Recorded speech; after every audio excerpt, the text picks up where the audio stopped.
Aditya Khaitan, the Managing Director of McLeod Russell, now joining us on the phone line from Kolkata. Mr. Khaitan, thanks so much for being with us today on Hot Stocks with Ashu Dutt. I'm just going to get to some of the problems that you've been facing of late, because due to the heavy rains, most of the tea estates have also been waterlogged. Just tell us how much of a problem this has been for you and how you hope to tackle it, and how much of an impact it's had on your revenues.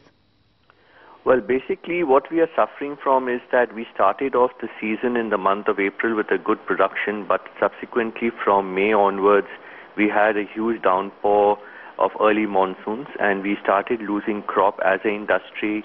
From May, we lost in May, we lost in June, we lost in July. And this was due to a combination of two reasons. We had too much of rain, which led to the temperatures being lower, and we had a huge pest attack. And the pest attack was incidents that really knocked the production pattern totally haywire. Luckily, we are out of the pest infestation now, but what has happened is, because of the heavy downpour the last few months, the river has gone up, and therefore tea needs constant drainage, which is what has affected the production for the month of August. Because of the high water table, the yields have not been able to push through like they did last year. We now are looking at the next 4 months, because we will shut production by middle of December. In the month of September and October, November and December, we feel that we hope to, well, hold on to the crop that we made last year. And therefore, if the weather gods hold out and we do not have any more rain, then subsequently the drainage will help with the water flowing out into the rivers, and production will start getting up again. Okay. But as of today, North India is going to be down by close to 20 million over last year. Right. And therefore, we are expecting that the cost of production will certainly go up because of the loss in production. But we hope that the prices subsequently will be able to compensate for that. See, we have a seasonal business, so our working capital is the one that really keeps going up and down. As of the month of September, our working capital would be at the highest, because most of the production takes place during these 3-4 months. Plus, we have to make our bonus payment, and we have to deposit certain amount of money in NIBAD.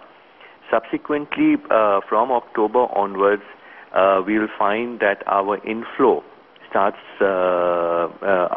growing faster than the outflows, and by December, usually our working capital limit comes down.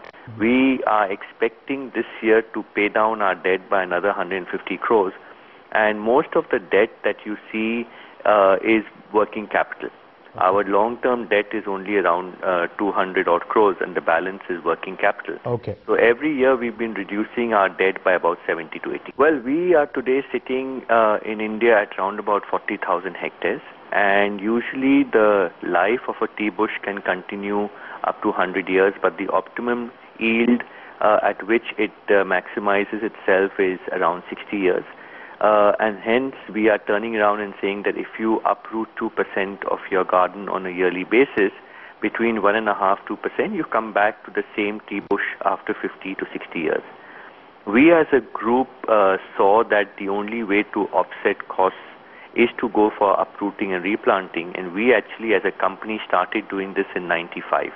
And from 95 onwards, we've been uprooting and replanting. And today we are close to 45% or 50% of our group is now being uprooted and replanted. And that is why our yield as a company is today at around 22 quintals per hectare, while the industry is hovering around 17. Well, our growth is only through acquisitions. This year, for example, we bought Uganda. Last year we had bought Vietnam.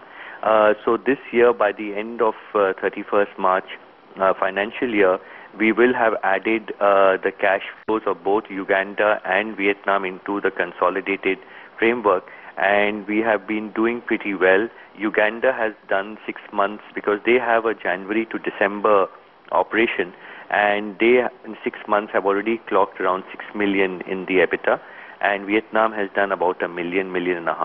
We are expecting that this year, over and above what India contributes on the EBITDA level, our overseas acquisition will contribute close to 14 million kilos. So therefore, we believe that our international acquisition has also started kicking in terms of cash flows. Right. And the only way for us to grow is through expansion, through the acquisition route, for which we are open. Our debt equity has come down very, very low. I think one thing is for clear, there is no import of tea. Anything that you bring from outside has got 100% import duty. It's not that branded tea business is a logical extension. It's a totally different business.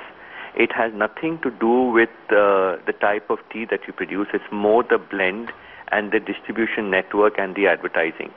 The way I have been looking at it over the last few years, managing plantations is a different ball game, and a lot of people are finding it difficult to manage plantations and hence wanting to exit. And that is giving us an opportunity. We believe that, if you look at any business, people are going back to controlling the raw product and the raw material. I think we feel that there's still a great opportunity for us to build on that, and subsequently when that avenue closes out, maybe we could look at going into branding.